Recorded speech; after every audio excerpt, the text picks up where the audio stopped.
My wife hosted a dinner party for the man she is seeing secretly. It sounds like the opening line of a bad country song, doesn't it? Except this isn't a song, and there's no twang, just this cold, dead space in my chest where my heart used to be. And if you're catching this, if you're actually listening to this whole messed up story unfold, then do me a favor. Hit that like button, subscribe if you haven't already, and definitely leave a comment down below. Tell me what you think, what you'd do, anything. And share this. Share it with anyone who's ever felt like their whole world just imploded. Because that's where I was. That's where I am. The funny thing is, I thought we were good, Sarah and I. 10 years. 10 years of building something. A house in the suburbs, quiet street, 2 cars in the driveway, a sensible sedan for her, my aging but still reliable truck. We had the routine down. Weeknights were a comfortable rhythm of work, dinner, TV, and then we'd connect. Weekends were for chores, grocery runs, maybe a movie, sometimes a quiet night with friends. It was normal, content. I'd even say happy. It was the kind of happy that doesn't scream, it just hums. A steady, reliable hum. And I'd never questioned that hum. Why would I? The party was Sarah's idea, of course. She's always been the social architect in our relationship. Me, I'm more of a quiet observer, a listener. I like the background noise, the hum of people enjoying themselves. Sarah thrives on it. She's got this way of making everyone feel seen, feel important. She's beautiful too. Not just in a magazine way, but in a way that's more about light. The way her eyes crinkle when she laughs, the genuine warmth that radiates off her. She's the kind of woman who makes a room feel brighter just by walking into it. I'd always felt incredibly lucky to have her. Still do, in a way that's twisted and sharp. So when she announced she wanted to host a dinner party, I was all in. Just a few people, she'd said. Casual. Some old friends, some new faces. I'd nodded, already picturing the menu, the wine selection, the playlist. Sarah's parties were always legendary. She had a knack for bringing out the best in people, for sparking conversations that lingered long after the last guest left. I remember the specific night. It was a Thursday. Rain was drumming against the windows of our den, a cozy sound. I was slumped on the couch, scrolling through something meaningless on my phone, and she came in, her silhouette framed by the hallway light. She had that gleam in her eye, the one that meant she was about to propose something slightly adventurous, something that would shake up our predictable routine. "Hey," she'd said, her voice soft, pulling me out of my phone haze. She sat beside me, her hand finding mine. Her touch was always electric, even after all these years. I was thinking, we haven't had people over in ages. What do you say we throw a dinner party next Saturday? My initial reaction was genuine enthusiasm. It had been too long. Life had gotten a little too small. We'd both been working hard, the days blurring into weeks. A party felt like a much-needed injection of life, of connection. "That sounds great," I'd replied, squeezing her hand. "Who are you thinking of inviting?" She'd rattled off a few names, mostly colleagues of hers I hadn't met, a couple from our old neighborhood who'd moved away and recently returned. Then she paused, and there was a beat of hesitation, a tiny flicker of something I couldn't quite place. "And," she'd added, her gaze drifting towards the window, "Mark is going to be in town. I thought it would be nice to invite him." Mark. The name landed in the comfortable quiet of our living room like a stone. Mark wasn't just anyone. Mark was her ex. Not the messy, dramatic ex. They dated in college a long time ago, before me. They'd parted amicably, she'd always said. He'd moved away for grad school, built a successful career, gotten married, had kids. They stayed in touch, occasionally, on Facebook. Happy birthday here, congratulations on the promotion there. It was always presented as a casual, platonic connection. He was married, she was married. To me, I'd never felt threatened by Mark. Why would I? It was ancient history. "Mark?" I'd asked, a hint of surprise coloring my tone, but not suspicion. Not yet. "He is," Sarah confirmed, turning her attention back to me, her smile just a little too bright, a little too practiced. "But his wife is out of town visiting her parents. He's been going through a rough patch, apparently. His kids are teenagers, you know how it is. He said he'd love to come if he could. I thought it would be good to reconnect." Her explanation was smooth, plausible. Rough patch, teenage kids, business trip, it all fit. I wanted to believe it. I did believe it, because the alternative was unthinkable. Sarah was my anchor, my safe harbor.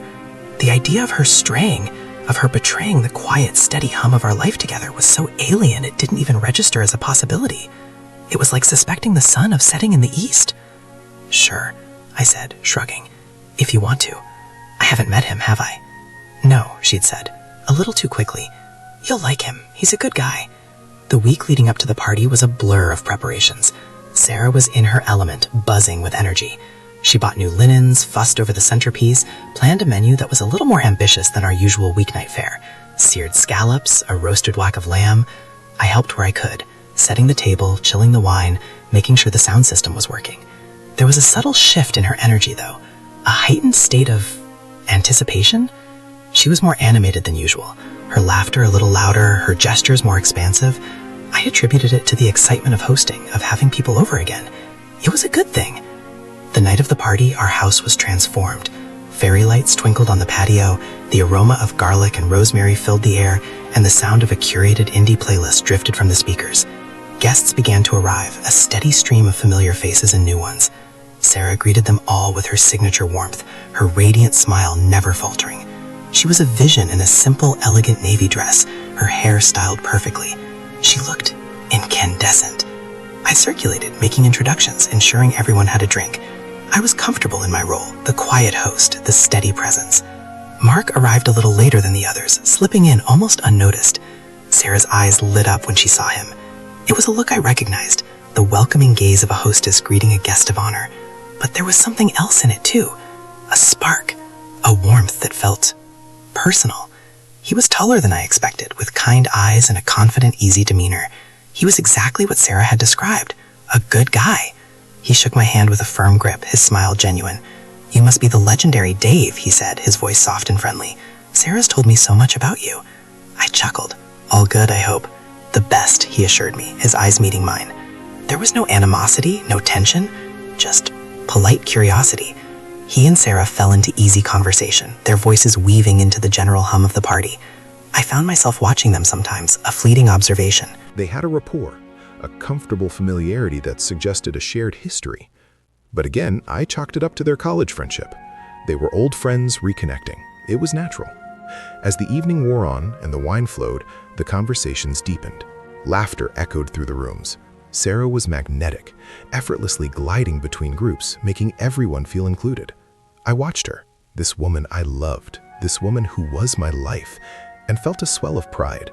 She was so good at this, so good at life. Then came the moment that ripped a hole through the fabric of my reality. It was late. Most of the guests had already left, the stragglers lingering on the patio, nursing their last drinks. Sarah and I were in the kitchen, clearing plates, the comfortable exhaustion of a successful party settling over us. Mark was still there, chatting with a couple who were packing up. He caught my eye and gave a friendly nod. Sarah was rinsing a glass, her back to me. "That was fun," she said, her voice a little lower now, more intimate. "Yeah," I agreed, picking up another plate. "Everyone seemed to have a good time. Mark's a good guy." She turned, a soft smile on her face. "He is," she said. Then she reached out and tucked a stray strand of hair behind her ear, her eyes meeting mine. And in that instant, something in her gaze shifted. It was a subtle change, almost imperceptible, but it was there, a flicker, a silent language I hadn't learned to translate. "You know," she said, her voice dropping to a near whisper, her gaze holding mine. "Mark and we talked a lot tonight." My brow furrowed slightly. "Yeah? About what?" She took a step closer, her hand reaching out, her fingers brushing my arm. "About everything," she breathed, her eyes searching mine. And then she leaned in and kissed me. It was a deep, lingering kiss, not the quick peck we usually shared. It was charged, passionate, almost desperate. It wasn't the kiss of a wife to her husband after a successful party. It was the kiss of something else, something I couldn't define, but it sent a cold jolt of unease through me. When she pulled away, her eyes were wide, a mixture of something. Relief? Guilt? Desire? Her breathing was a little ragged.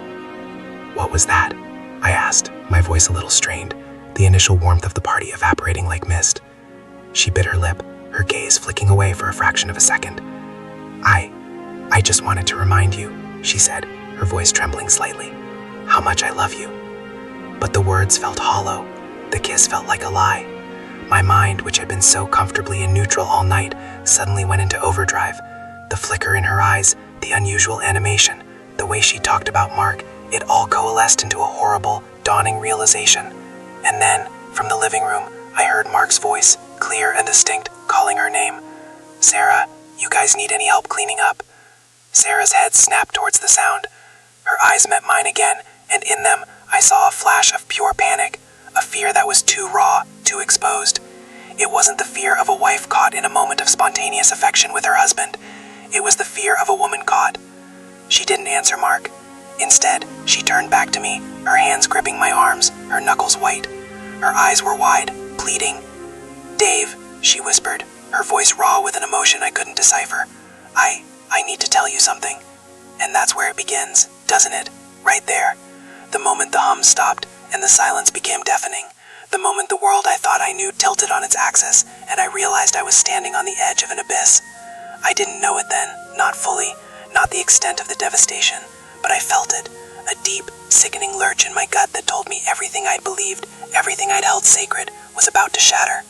And I stood there, frozen, as the woman I loved, the woman I thought was mine, looked at me with eyes that held a universe of secrets, and a stranger's name hung in the air between us. And I knew with a certainty that chilled me to the bone that nothing would ever be the same again.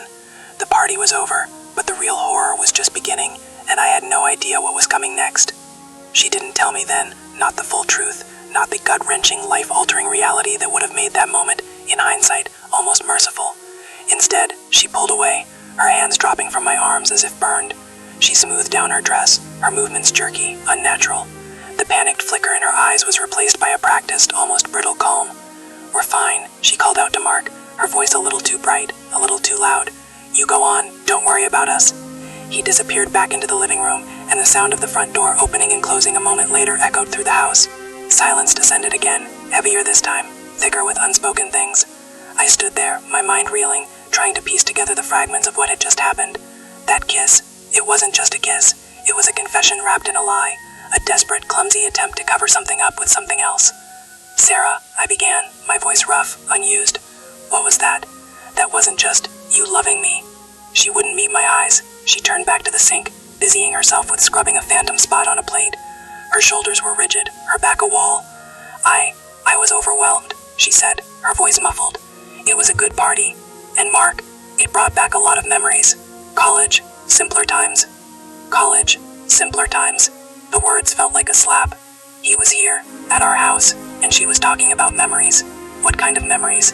Memories she suddenly felt compelled to revisit with a desperate kiss directed at her husband. My stomach churned. The clean, orderly kitchen, the remnants of our supposedly happy life, suddenly felt tainted, suffocating. "Sarah, look at me," I said, my voice firm, cutting through her forced composure. She hesitated for a beat, then slowly turned. Her face was pale, her eyes shadowed. There were no tears, but a profound weariness seemed to have settled over her features. "Dave, I'm sorry," she whispered. "I shouldn't have. It was a mistake." A mistake? That kiss was a mistake. Was that all it was? A momentary lapse in judgment brought on by college nostalgia. It felt too convenient, too flimsy. It didn't explain the panic I'd seen in her eyes. It didn't explain the way she'd looked at him earlier, that spark I'd dismissed. My mind, that previously quiet observer, was now a battlefield of suspicion and a desperate need for truth.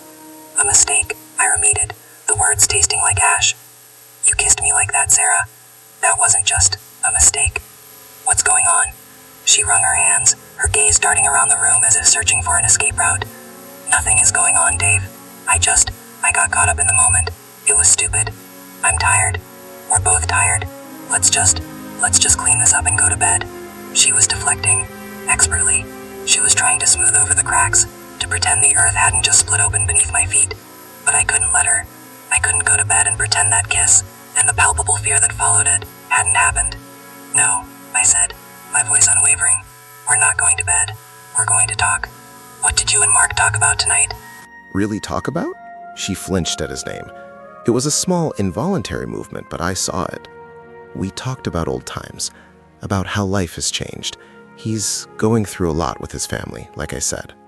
And when he was talking to you, when you were standing there for those few minutes while I was talking to Mrs. Henderson, I pressed, remembering a specific moment earlier in the evening, a hushed conversation between them by the fireplace that I had paid little attention to then.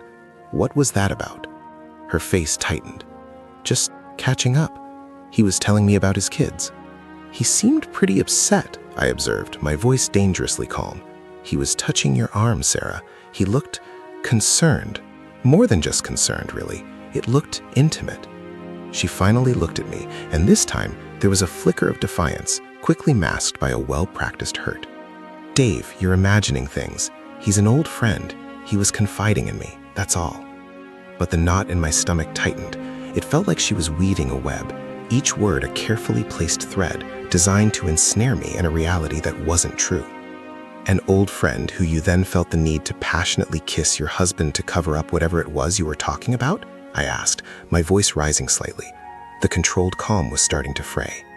She closed her eyes, a deep sigh escaping her lips. It wasn't like that. It wasn't about covering anything up. I was confused. Confused about what? I demanded. Confused about whether you're married to me or not? Confused about the vows we took? Confused about the life we built?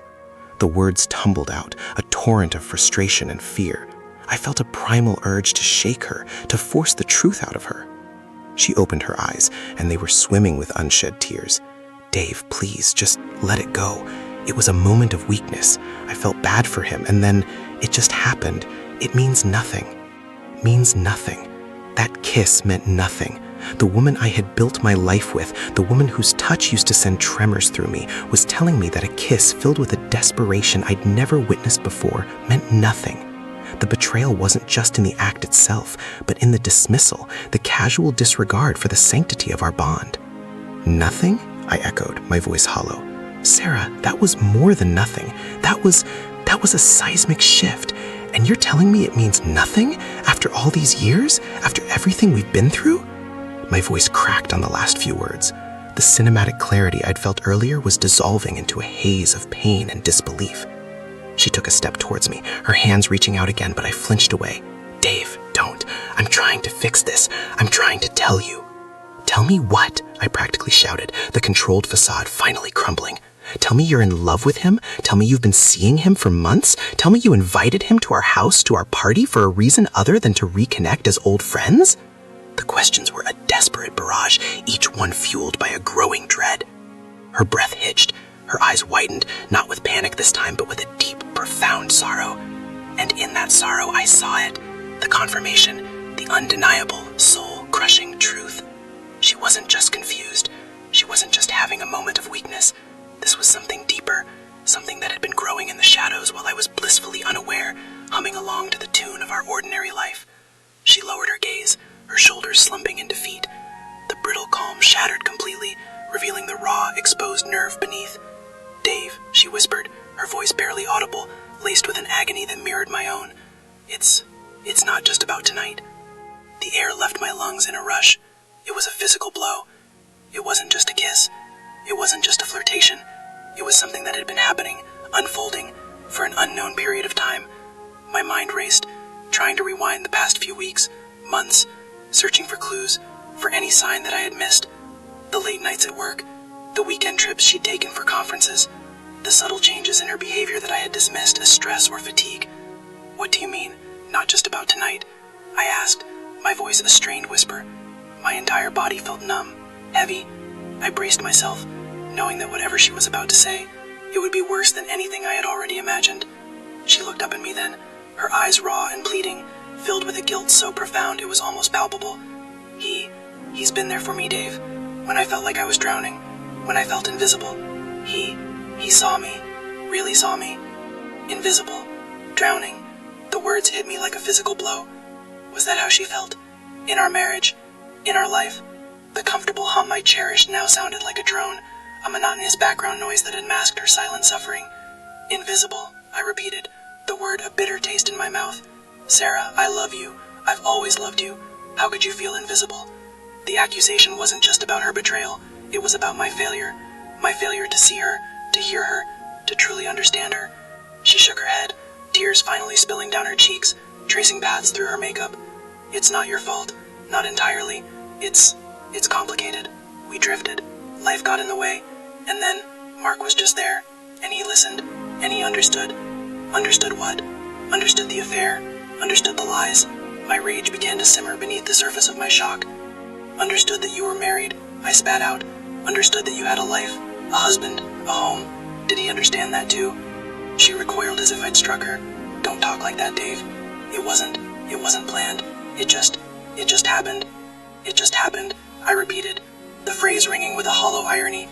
So, the passionate kiss was a mistake, but the affair, the deep emotional connection, the feeling of being seen by another man, that just happened. The inconsistencies were glaring, the excuses flimsy. How long, Sarah? I asked, my voice low and dangerous. The confusion was being replaced by a cold, hard anger. How long is this? Just happened. She looked away, her gaze fixed on some unseen point on the floor. The silence stretched, each second of physical torment. I could feel my heart pounding in my chest, a frantic drum against the encroaching darkness. The hum was gone. The silence was deafening. And in that silence I heard the answer. About 6 months, she finally whispered, the words barely audible. 6 months. 6 months of lies. 6 months of stolen moments. Of secret conversations. Of emotional infidelity that had clearly morphed into something physical. 6 months of her looking me in the eye, sharing our bed, our meals, our lives, all while carrying the secret. The sheer magnitude of the deception was overwhelming. It felt like I had been living in a dream, and she had been living a double life. 6 months, I repeated, the words flat, devoid of emotion. I felt detached, as if I was watching this all unfold from a distance. My body was here, in this kitchen, with my wife, but my mind was lost in a labyrinth of betrayal. So, all those times you were working late, or at a conference. She started to sob now, quiet, broken sounds. Yes, Dave, some of those times. My vision tunneled. The kitchen, so familiar, so safe, suddenly felt alien. The fairy lights from the patio outside, still twinkling, seemed like mocking taunts. I looked at her, this woman I had loved, this woman I had trusted implicitly, and saw a stranger who had systematically dismantled my entire world. And Mark, I said, my voice a raw rasp, he's married, he has kids. Did you think about them? Did you think about what this would do to them? Her sobs intensified. I was selfish. I know. I've been so lost, I didn't think. I felt alive again. Alive again. The words hung in the air, a poisoned dart aimed directly at my heart. I had made her feel dead? I had made her feel so utterly devoid of life that she had to seek it in the arms of another man? The guilt, sharp and suffocating, mingled with the burning anger.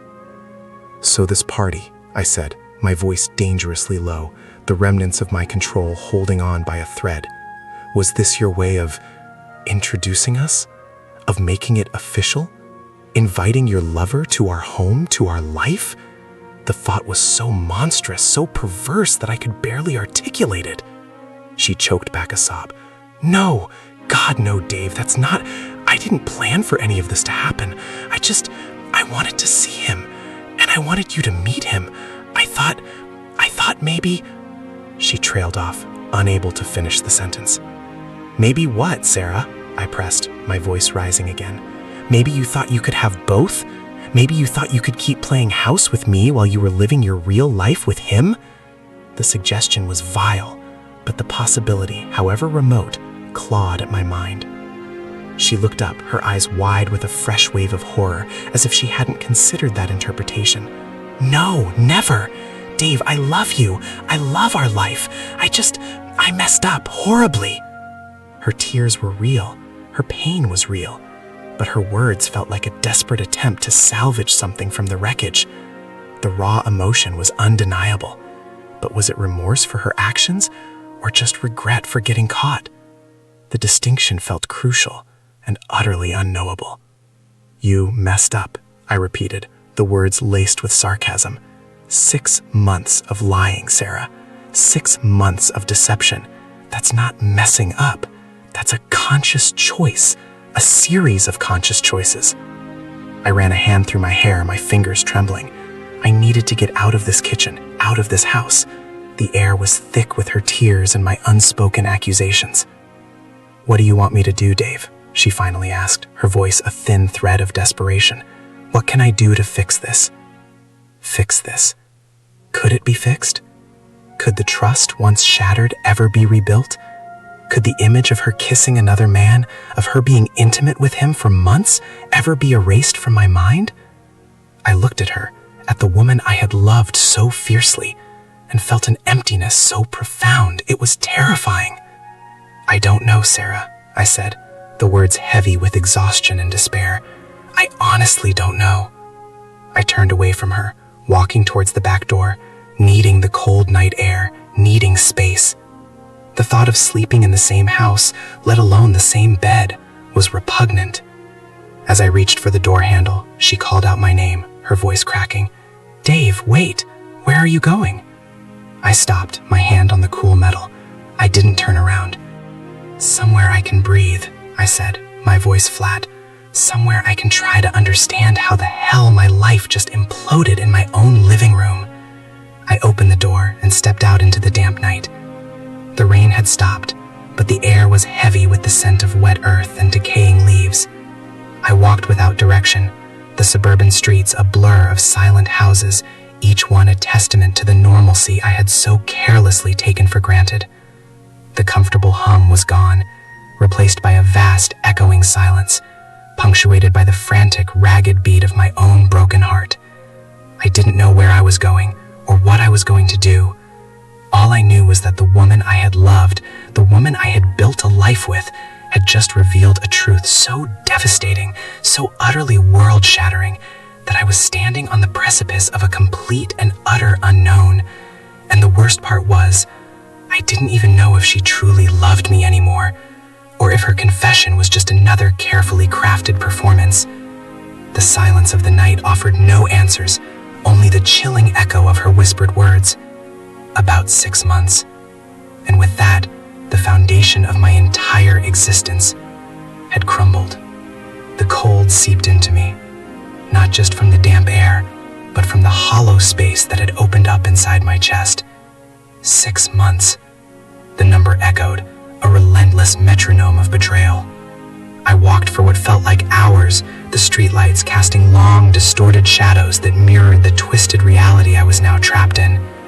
My mind, usually a neat organizer of facts and feelings, was a chaotic storm. Every memory of the past half-year was now suspect, tainted by the knowledge of her secret. The mundane had become sinister. Her excuses for late nights, her spontaneous girls' weekends, the time she'd been distant, her phone clutched a little too tightly, all of it replayed in a grim, spectral reel. I ended up at Miller's Diner, a place we'd gone to countless times after late movies, for breakfast on lazy Sundays. The fluorescent lights were harsh, the vinyl booths worn, but the aroma of coffee and frying bacon was a familiar comfort. I ordered black coffee, my hands still shaking slightly as I held the thick mug. The waitress, a woman who'd probably seen it all, gave me a sympathetic glance but didn't pry. Good. I didn't want pity. I didn't even know what I wanted anymore. Clarity? Revenge? Forgiveness? The words felt foreign on my tongue, too heavy to carry. I sat there, watching the steam curl from my coffee, my thoughts a tangled mess. Was it just the physical act, or was it the emotional connection that had ripped me apart? He saw me, really saw me. Those words gnawed at me. Had I stopped seeing her? Had I become so wrapped up in my own routine, my own perceived happiness, that I'd neglected hers? The thought brought a fresh wave of guilt, a bitter companion to the anger. She was my wife, my partner, the one person I swore to cherish and protect. And I had, in some fundamental way, failed her. That didn't excuse her actions, not by a long shot, but it cast a shadow over my own righteousness, making the black and white of it all a murky, suffocating gray. My phone buzzed on the table. Her name flashed on the screen. I stared at it, my thumb hovering over the rejection button. I couldn't talk to her. Not now. Not yet. But then another message. a single word. Please. My fingers, almost of their own accord, pressed the green icon. What do you want, Sarah? I said, my voice hoarse. Dave, please come back, she pleaded, her voice thick with tears. I'm so sorry. I'm alone here. I can't do this alone. You didn't seem so alone the last 6 months, I said, the words sharper than I intended. A choked sob. That's not fair, Dave. Isn't it? I asked, the question hanging in the air. What's fair, Sarah? What's fair about lying to me for half a year? What's fair about inviting him to our home? What's fair about making me question everything I thought I knew about our life, about you? I know, she whispered. I know I messed up. Terribly. But I'm here. I'm telling you the truth now. I want to fix this. I want us. Us. The word felt like a ghost, a memory of something vibrant that had been killed. You want us? After what you've done? How do you expect that to work, Sarah?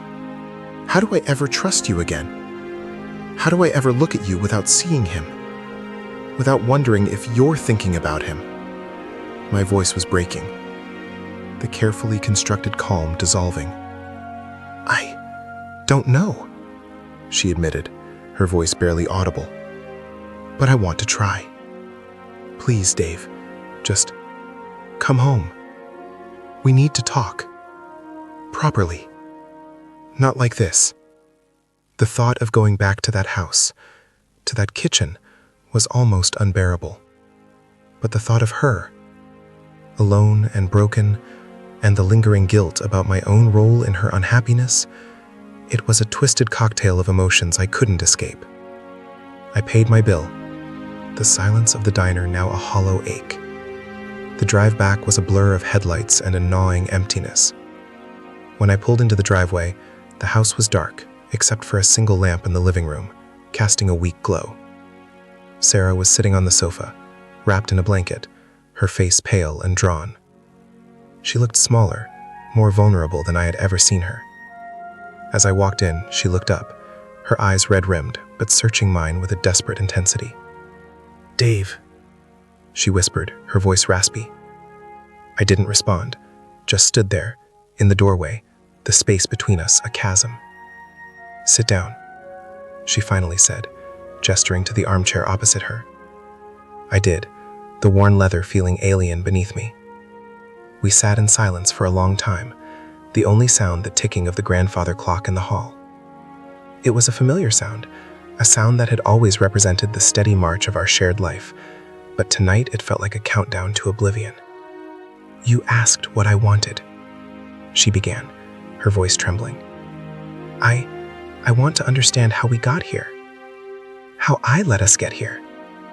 She looked down at her hands, clasped tightly in her lap. When you're gone so much, Dave, and life gets routine, you start to feel like you're just going through the motions. I started to feel like a ghost in my own life. And then Mark, he was always so present. He remembered things.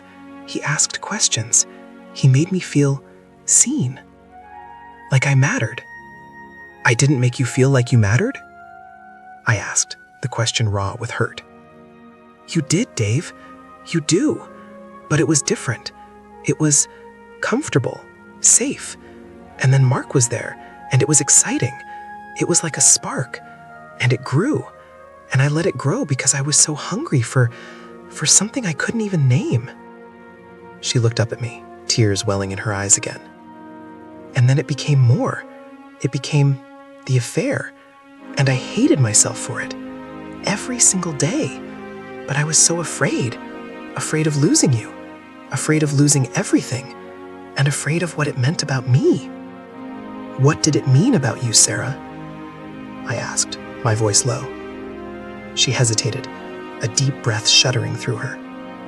It meant I was broken, or at least I felt broken, and I thought maybe he could put the pieces back together, or maybe he just liked the pieces I had left. I don't know. It's all so muddled. Muddled doesn't cover 6 months of deception, I said, the anger starting to resurface, a cold, hard knot in my gut. muddled doesn't cover the lies, the fear I'm feeling right now, the fact that I look at you and I don't know who you are anymore. I'm still me, Dave, she insisted, her voice gaining a flicker of strength. I'm still the woman you married. I lost my way. I made a terrible choice, a series of terrible choices, and I can't undo them. But I can try to live with the consequences. I can try to be honest, and I can try to earn back your trust if that's even possible. Earn it back? I scoffed, the sound harsh and bitter. How? How do you earn back trust that's been shattered into a million pieces? How do you erase the image of you with him? I don't know if you can, she said, her voice barely a whisper. I don't know if I can, but I have to try. Because I love you, Dave. I do. And I love our life. I got lost in the darkness for a while. And now I'm out. And I'm terrified. But I'm here. She looked at me, her gaze unwavering, her tears finally falling freely. It wasn't the panicked, guilt-ridden tears from earlier. These felt different. These felt like the tears of someone facing the full weight of their actions, without excuse, without artifice. Mark, I said, the name feeling like a foreign object in my mouth. What about him? Are you going to end it? She nodded, a decisive, if painful movement. Yes, right now. This is over, for good. He knows I have to go back to you. He understands. Understands. I doubted he understood anything of the devastation he had wreaked, but that was his problem. My problem was here, in this room, with the woman who had been my world and was now a stranger. So, what now? I asked, the question directed more to myself than to her. We just pick up the pieces? Pretend like this never happened? No, she said firmly, shaking her head. We don't pretend. We face it. We deal with it. Together. If you want to. If you can. I'm willing to do whatever it takes. Therapy? Counseling? Whatever you need. The offer hung in the air, a fragile lifeline. The idea of therapy, of dissecting our lives with a stranger, felt like a monumental task. It felt like admitting defeat. But then again, hadn't we already lost? Hadn't the foundation of our marriage already crumbled? I looked at her, really looked at her. The same Sarah I had fallen in love with, albeit scarred and weathered by her secret. The same eyes that had once sparkled with joy, now held a profound sadness. The anger was still there, a smoldering ember, but it was being slowly consumed by a deeper, more weary emotion. A sense of loss, and maybe, just maybe, a sliver of something else. A faint, fragile possibility. I don't know, Sarah, I repeated, the words softer this time. I really don't know. I stood up, the movement stiff, my body protesting the emotional toll. I walked to the window, looking out at the dark, quiet street. The familiar houses, the neatly trimmed lawns, the parked cars, they all seemed to represent a life that was no longer mine. But I think, I said, turning back to her, my voice low and gravelly, I think I owe it to myself and to whatever we had to at least try to figure it out. Her breath hitched.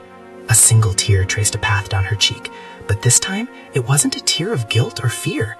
It was a tear of relief, of hope, of a desperate, dawning understanding. She didn't say anything, just met my gaze, her eyes brimming with a quiet, raw vulnerability. The silence that settled between us was no longer a chasm of accusation, but a vast, uncertain expanse. The hum was gone, replaced by a deep, echoing stillness, and in that stillness, amidst the wreckage, a single, terrifying thought began to form. Maybe, just maybe, we could start to rebuild. The path ahead was shrouded in fog, the outcome entirely unknown. But for the first time since that devastating kiss, I felt a faint stirring of something other than despair. It wasn't hope, not yet. It was just breath. A slow, deliberate inhale, followed by a fragile, uncertain exhale into the unknown.